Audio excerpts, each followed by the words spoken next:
মুসলমান না হয়ে অন্তর রেডি করে না আসলে আপনার এই দুনিয়ার ভংবাং পুংপাং এইগুলাই একটা আল্লাহর কাছে দাম না।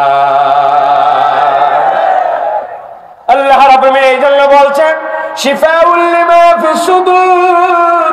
নবী বলছেন ইজা সলুহাত সলুহাল জাসাদু কুল্লু ওয়া ইজা ফাসাদাত ফাসাদাল জাসাদু কুল্লু। উপরের কোনো দাম নাই, তোমার কলব ওইটা ঠিক হয়েছে তো সব ঠিক। দুনিয়াতে জাত থেকে বড় কালো হাদিসের রিওয়ায়াতে আসে নাই গোলামের গোলামের গোলাম, তার আগে কেউ স্বাধীন হয় নাই। কিন্তু আল্লাহ রাব্বুল আলামিন এমন মর্যাদা দিলেন আমার নবী মেরাজে, আর তার পায়ের শব্দ জান্নাতে, তিনি হচ্ছেন সাইয়্যিদিনা বেলাল। কি করবেন ফর্সা দিয়া, কি করবেন ভাব দিয়া? আল্লাহ বলছেন এই অন্তর বিনির্মাণ কি দিয়ে হবে? এই অন্তর তৈরি হবে কোরআন দিয়া। তাহলে প্রেসক্রিপশন ডাক্তারি কোরআন, হুদা ওয়া রাহমাতুল লিল মুমিনিন। এই কোরআন আপনার জন্য আলোক বর্তিকা, আর এই কোরআন হচ্ছে ঈমানদারদের জন্য রহমত। মাইল কেন্দ্রীয় জামে মসজিদ ও যুব সমাজের উদ্যোগে আজকের এই মুবারক মাজলিসের সুযোগ্য সম্মানিত সভাপতি জনাব আসিফ আহমেদ সৌরভ সাহেব, আজকের মাহফিলের সম্মানিত পরিচালক হাফেজ মাওলানা শওকত রহমানী সাহেব, আজকের মাহফিলের সম্মানিত আলোচক মুফতি জুনায়েদ আহমেদ এবং মুফতি আমিনুল ইসলাম কাসেমি দামাত বারাকাতুহুমুল আলিয়া, মঞ্চ উপবিষ্ট এই মাহফিলের জন্য জান প্রাণ উজাড় করে দেওয়া দায়িত্বশীল ব্যক্তিবর্গ, উলামায়ে হযরত ফুজালায়ে জাম, আমার সামনে উপবিষ্ট মুরব্বিয়ানে কেরাম, আমার প্রিয় তরুণ যুবকেরা, স্নেহের ছোটরা আলাদা প্যান্ডেল থেকে শুনছেন মা এবং বোনেরা, একবার সালাম দিয়েছি, আরো একবার আপনাদের কাছে দোয়া পাওয়া এবং করার আশায় সালাম নিবেদন করি। আসসালামু আলাইকুম ওয়া রাহমাতুল্লাহ। আপনারা কেমন আছেন ভাই? আপনারা ভালো আছেন ভাই? ক্লান্ত হয়ে গেছেন? দাঁড়ায় আছেন যারা, আপনারা ক্লান্ত হয়েছেন ভাই? কোরআনের মাহফিলে আসার পরে রাত যখন গভীর, যেই সময় মাহফিল শেষ হয়ে যাওয়ার কথা, ঠিক সেই সময় আমাকে উঠাই দিছেন। 11টায় মাহফিল শেষ হবে, সেই সময় উঠছি আমি। তো একটু ক্লান্তি তো আপনাদের আসারই কথা, ঠিক না ভাই? আসে, কিন্তু এই ক্লান্তিটা ইমানদাররা আমলে নেয় না, ঠিক কি না? কারণ কি? কারণ আল্লাহ রাব্বুল আলামিন আপনার আমার অন্তরে, আপনার আমার অজ্ঞাত সারেই কোরআনুল কারীমের এমন একটা ভালোবাসা দান করেছেন। কেন কোরআনকে ভালোবাসি এটা অধিকাংশ লোকই জানে না। অটোমেটিক কোরআনের ভালোবাসা, ঠিক কি না?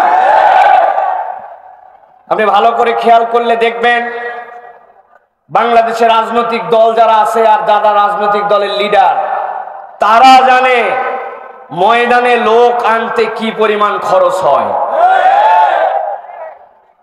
মাঠে লোক আনার জন্য লুঙ্গি দেওয়া লাগে, গেঞ্জি দেওয়া লাগে, মাথার ক্যাপ দেওয়া লাগে, বিরিয়ানির প্যাকেট দেওয়া লাগে, পকেট মানি দেওয়া লাগে, গাড়ি দেওয়া লাগে, তারপরেও লোক পাওয়া যায় না। কিন্তু একমাত্র ব্যতিক্রম কোরআনের মাহফিল, যেখানে আসার পরে উল্টা পকেট থেকে নেওয়া লাগে, তারপরেও মানুষ ঈমানের ভালোবাসায় কোরআনের মহব্বতে মাহফিল থেকে যায় না, ঠিক কি না? এটা তো সহজ নয়, বাহ্যিক সমীকরণে মিলাতে পারবেন না। দু একটা কথা বলি আপনাদেরকে মিলায় নেওয়ার জন্য, হিসাবের সাথে মিলান। এলাকার আপনাদের চেয়ারম্যান সাহেব আপনাকে দাওয়াত দিছে, আমি এই চেয়ারম্যানকে বলতেছি না, বুঝানোর জন্য বলতেছি। চেয়ারম্যান সাহেব এই কথা আবার আমলে নিয়ে ফেললে বিপদ। দাওয়াত দেওয়ার পরে উনার বাড়িতে সোফা আছে, খাট আছে, চৌকি আছে, বেঞ্চ আছে, উনার বাড়িতে বিছনা আছে, কিন্তু উনি কোনো জায়গায় না দিয়া উনার বাড়ির যে আঙ্গিনা, ওই আঙ্গিনার মধ্যে একটা প্লাস্টিকের, আপনারা যেরকম সারের বস্তার উপরে বসে আছেন এরকম বস্তা পাড়ি দিয়ে বলছে এখানে বসেন, আপনাকে ভাত দেওয়া হবে। আপনি কি বলবেন? মিয়া সাহেব, আমার সম্পর্কে আপনার আন্ডার এস্টিমেট করা উচিত হয় নাই। আমি এসে গেছি, আপনার সোফা আছে, চেয়ার আছে, টেবিল আছে, সব আছে, তাও আমারে বসালেন নিচে। তবে বসলাম, বাড়িতে যাওয়ার পর ওসিয়ত করে যাব, আমার বংশের কেউ যেন আপনার দিকে আর আপনার বাড়িতে দাওয়াতে না আসে। ঠিক না ভাই? আরে বেটা তো আপনাকে ভালো জায়গায় বসতে দিছে, পলিস্টারের কাপড়ের উপরে, এইরকম সারের কাপড়ের উপরে, কিন্তু আপনার ইজ্জতে লেগে গেছে। কিন্তু হিসাব করলেন না, কোরআনের মাহফিলে আসার পরে নতুন জামা কাপড় নিয়ে এরপরে নিচের জায়গা পাক আছে না সাপ আছে, এটা কি পরিষ্কার না অপরিষ্কার, এটাই বসলে আমার কাপড় ময়লা হবে না পরিষ্কার হবে, কোনো বিবেচনা করলো না, আসলো আর বসে পড়লো। এটা অন্য কোনো কারণে নয়, হৃদয়ের মধ্যে কোরআনের আগুনের সাথে তার আগুনের সম্পর্ক আছে, কোরআনের মহব্বতে মানুষ বসে, ঠিক কিনা?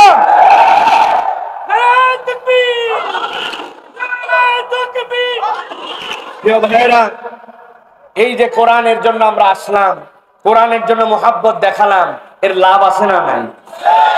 যুবক ভাইরা দাঁড়ায় থাকেন, আমি আপনাদেরকে একবারও বসতে বলবো না, কিন্তু আপনারা মুখ দিয়ে উচ্চারণ করে উচ্চারিত কথাটার উত্তর দিয়েন, মুখ তো বসায় দেন নাই নাকি? কোরআনের মাহফিলে আসলে লাভ আছে না নাই? কম না বেশি? বুঝে না না বুঝে? বেশিরভাগ না বুঝে, বেশিরভাগ না বুঝে।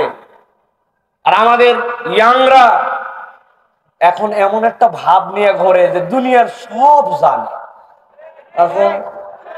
আরে হুজুর এগুলো আমাদের পকেটে থাকে, এগুলো হুজুর। বললাম কেমনে? কয় আপনার ওয়াজ আছে না ইউটিউবে, ইউটিউব তো মোবাইলে আছে, তো আপনি আমার পকেটে আছে। বাবা, এর এলেম কালাম সব পকেটে, কিন্তু ওরে যদি অজুর ফরজ কয়টা ধরেন কাঁপাকাঁপি উঠে যাবে, গোসলের ফরজ জোর করে ধরলে বলবে বদনা, লুঙ্গি আর গামছা। গোসলের ফরজ তো তিনটাই না, কিন্তু জানে না। আছে না ভাই? কোরআনের মাহফিলে আসলে, কোরআন শুনলে লাভ আছে।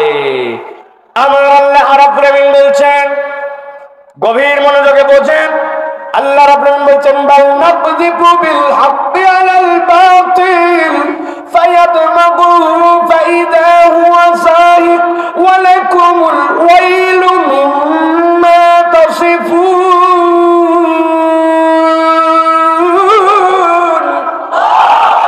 আমার রাব্বুল আলামিন বলছেন, এই দুনিয়ার মানুষ, কোরআন তোমাকে পরাজিত করার জন্য আসে নাই, কোরআন তোমাকে হারায় দেওয়ার জন্য আসে না। বাল নাকযিফু বিল হাক্কি আলাল বাতিল, এই কোরআন, এই হক, এই ইসলাম যেটাকে তুমি ধারণ করেছো, এইটার দায়িত্ব হবে বাতিলের উপরে আঘাত করা, বাতিলকে পরাজিত করা, বাতিলকে মেরে দেওয়া। আল্লাহ বলছেন কেমন মার?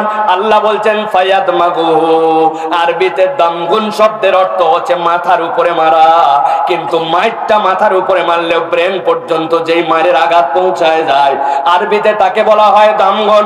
আল্লাহ বলছেন ফায়াদমাগুহু ফাইদা হুয়া যাহিক, কোরআন যেখানে আসবে, কোরআন এমন পরিবর্তন করবে, আল্লাহ বলছেন বাতিল সেখানে অস্তিত্ব নিয়ে থাকতে পারবে না, আল্লাহ বাতিলকে সেখান থেকে নিশ্চিহ্ন করে দিবেন।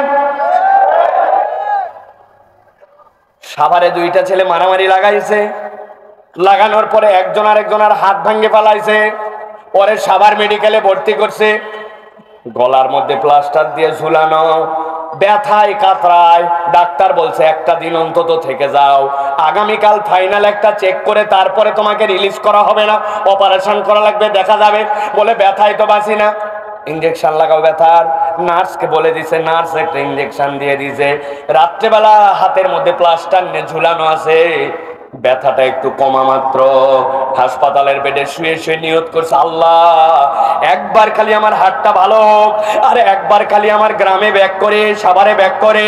আল্লাহ যেই বেটা আমার এক হাত ভাঙছে, আল্লাহ আমারে বাঁচায় রাখলে বাপের বেটাই না যদি দুই হাত না ভাঙি। আছে না? আরেকজনের ঠ্যাং ভাঙছে, সাভার হাসপাতাল বলছে হবে না, নিয়ে চলে যাও পঙ্গুতে। পঙ্গু হাসপাতালে নিয়ে যাওয়ার পরে 5 ইঞ্চি দুইটা ইটা সুন্দর করে গজের কাপড়ে দিয়ে পা এমন ভাঙ্গা ভাঙছে, টানা দিয়া রাখছে। পা টানা দেওয়া ভাঙ্গা দেখছেন আপনারা? রাত্রেবেলা শুয়ে আছে, ব্যথায় কাতরায়। রাত্রেবেলা ডাক্তার ইঞ্জেকশন দিছে, ব্যথা যখন একটু কমছে, ও নিয়ত করছে একবার খালি এবার গ্রামে ব্যাক করে ফেরত যায়। যেই বেটায় আমার এক পা ভাঙছে, আল্লাহ বাসলে ওর এক পা, ওর বাপের এক পা, ওর ভাইয়ের এক পা, 3 পা। আছে না এরকম? কিন্তু বোঝানোর জন্য বলছি, ভালো করে বুঝে থাকলে বলেন। দুইজন গন্ডগোল লাগাইছিল, একজন আরেকজনের মাথার উপরে আঘাত করছে, করার পরে ওর হুঁশ চলে গেছে, জ্ঞান চলে গেছে। এরপরে হাতও ভাঙছে, পাও ভাঙছে, কিন্তু জ্ঞান নাই, তার হুঁশ নাই। হুঁশ আর জ্ঞান যদি না থাকে, এরপরে হাত ভাঙলো না পা ভাঙলো, এইটা খবর নেওয়ার মতো তার হিসাব আছে? কথা বলেন, হিসাব আছে? আমার আল্লাহ বলছেন, দুনিয়ার মানুষ বোঝো, ফায়াত মাগুহু ফাইদা হুয়া যাহিদ। এই কোরআন যেমন তেমন জায়গায় পরিবর্তন করবে না। কোরআন তোমার আদর্শ আর চেতনার মধ্যে পরিবর্তন করবে, এমন পরিবর্তন করবে যে কোরআন তোমাকে বিজয়ী করবে, বাতিল সেই জায়গায় আর থাকতে পারবে না। আমার আল্লাহ রাব্বুল আলামিন বলছেন, ওয়ালাকুমুল ওয়াইলু মিম্মা তাসিফুন।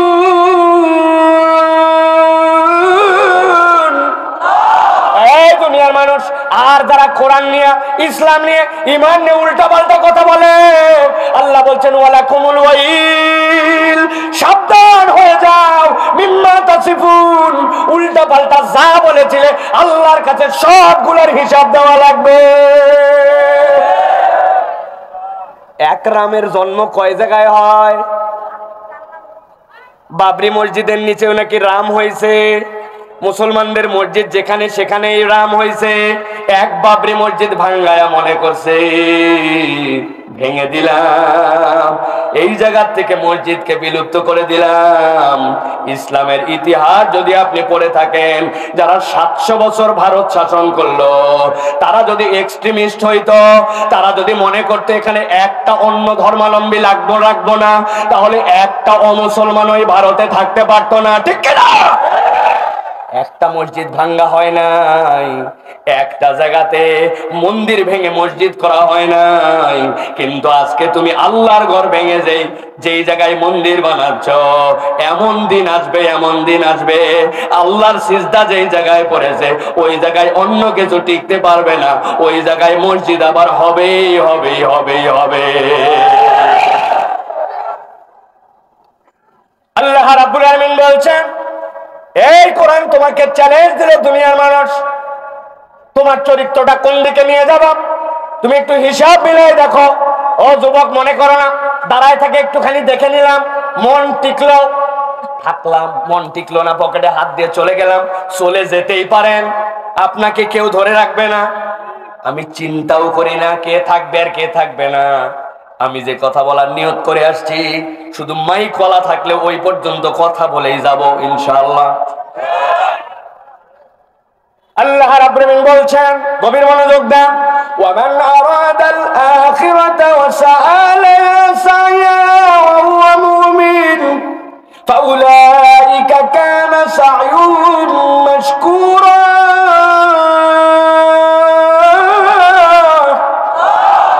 এই দুনিয়ার মানুষের দুনিয়াতে চলাফেরার স্টাইল দুইটা। আল্লাহ বলছেন একটা স্টাইল দুনিয়ার ফাঁকে ফাঁকে আখিরাত করে। কথাটা বুঝেন, দুনিয়ার ফাঁকে ফাঁকে আখিরাত করে। যখন কাজ নাই তখন জুম্মার দিনে, যেহেতু ছুটির দিন ওই জন্য জুম্মার নামাজটা পড়ে, আর যেহেতু প্রত্যেক দিন বড় চাকরি, বড় ব্যস্ততা, বড় ব্যবসা, গাড়ি চালানো, নানান কিছু আছে, ওই জন্য ওইগুলা দিনে জুমা বাদে ওইগুলা দিনে নামাজ কালাম পড়ে না, দুনিয়ার ফাঁকে ফাঁকে আখিরাত করে। এই ধরনের এক শ্রেণীর লোক আছে না? বলে হুজুর রাত্রের ঝামেলাটা শেষ করে ফেলছে। বললাম কি করলেন? কই এশার নামাজটা পড়ে আলাইছি। এশার নামাজ অনেকের কাছে ঝামেলা আছে না? আমার আল্লাহ বলছেন আর ব্যতিক্রম এক শ্রেণীর লোক আছে, ওয়ামান আরাদাল আখিরাহ ওয়া সাআলাহা সায়াহা, ওর টার্গেটটাই হচ্ছে পরকাল। মধ্যে দুনিয়া হলে ভালো, কিন্তু পরকালের একটা আইটেমও সে মিস করে না। মন টানে না, শরীর চলে না, গভীর ঠান্ডা, তারপরেও সে আল্লাহর দিক থেকে কখনো নিজেকে সরায় নেয় না। আল্লাহ বলছেন ওয়া হুয়া মুমিন, আর এই কাজ করার সময় সে বিশ্বাস করে যে আমাকে পরকালে আল্লাহর সামনে দাঁড়াতে হবে। আল্লাহ বলছেন ফাউলাইকা কানা সাইয়ুহুম মাশকুরা, বান্দা আল্লাহর দিকে যে প্রচেষ্টাকারী হয়, আমার রব বলছেন তার এই প্রচেষ্টাটা আল্লাহ রব্বুল আমিন স্বয়ং প্রশংসার তালিকায় রেখেছে। সুবহানাল্লাহ। কি মনে করতেছেন যেমন তেমন লোক এখানে এসে বসে যাবে, যেমন তেমন লোক কোরআনের জন্য সময় দিবে? জি না। আপনার বাড়িতে একটা মাটির চুলা আছে, অনেক গ্রামের দিকে আছে, ঢাকাতে এই জায়গায় হয়তো নাই, কিন্তু মাটির চুলা আছে না? আপনার স্ত্রী আপনার মা রাত্রেবেলা চুলা বন্ধ করার পরে যে ম্যাচ আছে, ম্যাচ দিয়া সলাই, ম্যাচটা তুলতে ভুলে গেছে, চুলার পারে ছেড়ে দিয়ে চলে গেছে। শীতের রাত, কুয়াশা পড়ছে, শিশির পড়ছে, এমন পড়া, ম্যাচ গেছে একদম লদবদায়া। সকালবেলা এক ঠোকা দিলেই জ্বলে উঠবে তো? উঠবে তো? আপনার ম্যাচের সাথে কাঠের সংযোগ, এই দুইটার শুষ্কতা, বারুদের ম্যাচের মধ্যে এই দুইটার সাথে সম্পর্কের জন্য দুইটা টাটকা হওয়া লাগবে। অতএব যার হৃদয়ে কোরআনের একটু আবেদন আছে, আল্লাহর প্রতি ঈমান আছে, কোরআন শুনতে তার কাছে ভালো লাগে, আর কোরআন এই মানুষগুলার জন্যই ফায়দা দেয়। ঠিক না? আমার কথা নয়, আল্লাহ রাব্বুল বলছেন কুল্লান নুমিদ্দু হাউলাই ওয়া হাউলাই মিন আতাই রাব্বিক ওয়া মা কানা আতাউ রাব্বিকা মাহযুরা।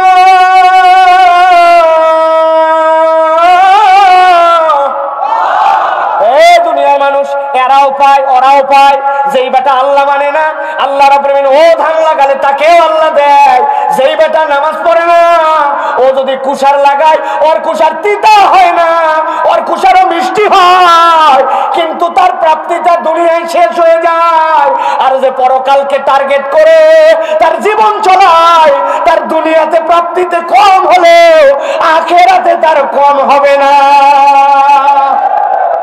বিশ্বাস করেন? কথা বলেন, বিশ্বাস করেন? যদি বিশ্বাস করেন তাহলে কোরআন আপনাকে চারটা ফায়দা দিবে। কয়টা? মুখ বন্ধ করবেন না। কয়টা? হয় নাই? সবাই বলেন কয়টা? আজকে কিন্তু ওয়াজ অনেকক্ষণ হবে, আসেন তো। অনেকে মনে করতেছেন ওয়াজ শুরু হয়ে গেছে। জি না, এরা বাউন্ডারি দেয়নি তাই কি আমি একটু বাউন্ডারি দিচ্ছি কেবল? ভালো করে খেয়াল করেন। আমার আল্লাহ রাব্বুল আমিন বলছেন ইয়া আইয়ুহান নাস কদ জাআতকুম মাউইযাতুম মির রাব্বিকুম ওয়া শিফাউল লিমা ফিস সুদূর ওয়া হুদাও ওয়া রাহমাতুল লিল মুমিনিন। আল্লাহু আকবার। এই দুনিয়ার মানুষ, ইয়া আইয়ুহান নাস কদ জাআতকুম মাউইযাতুম মির রাব্বিকুম, আল্লাহর পক্ষ থেকে তোমাদের কাছে একটা মাউইযা আসছে। কোরআনকে আল্লাহ মাউইযা বলেছেন। মাউইযা মানে হচ্ছে ওয়াজ। ওয়াজের আমি বলি আল্লাহ রাব্বুল আমিন কেন এই জায়গায় মাউইযা বললেন, আর তার আগে কেন নাস বললেন? আল্লাহর এই মাউইযা বলার উদ্দেশ্য, কোরআন হচ্ছে তোমার লাইফের জন্য প্রেসক্রিপশন।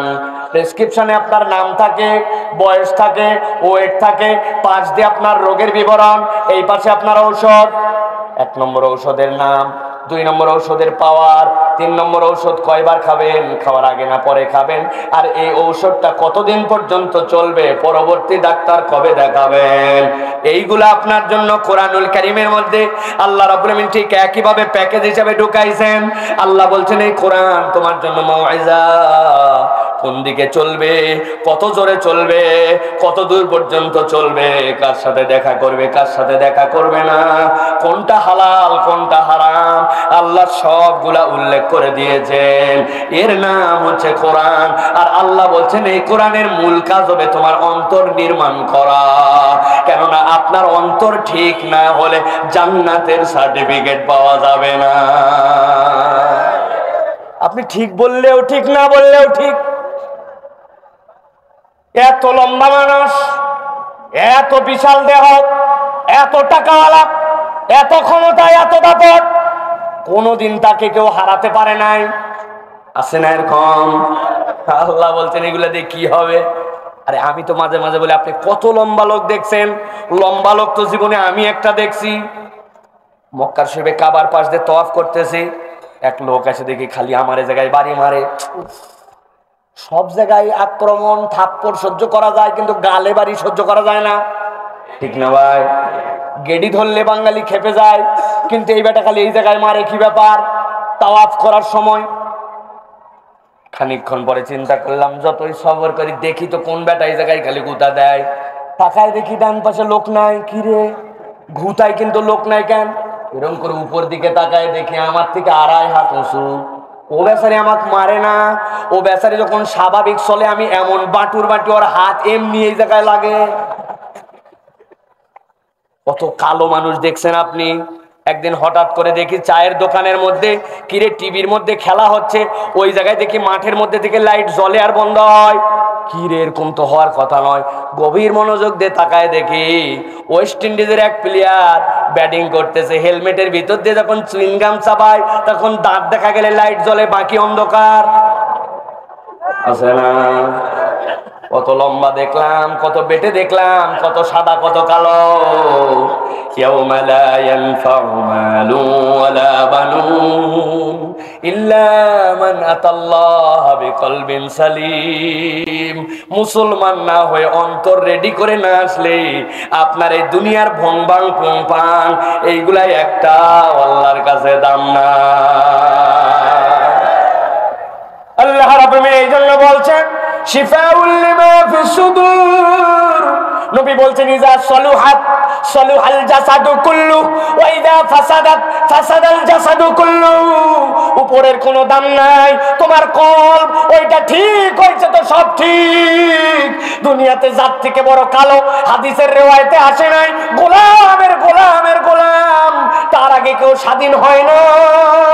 কিন্তু আল্লাহ রাব্বুল আলামিন এমন মর্যাদা দিলেন, আমার নবী মেরাজে আর তার পায়ের শব্দ জান্নাতে, তিনি হচ্ছেন সাইয়্যিদিনা বেলাল। কি করবেন ফর্সা দিয়া, কি করবেন ভাব দিয়া?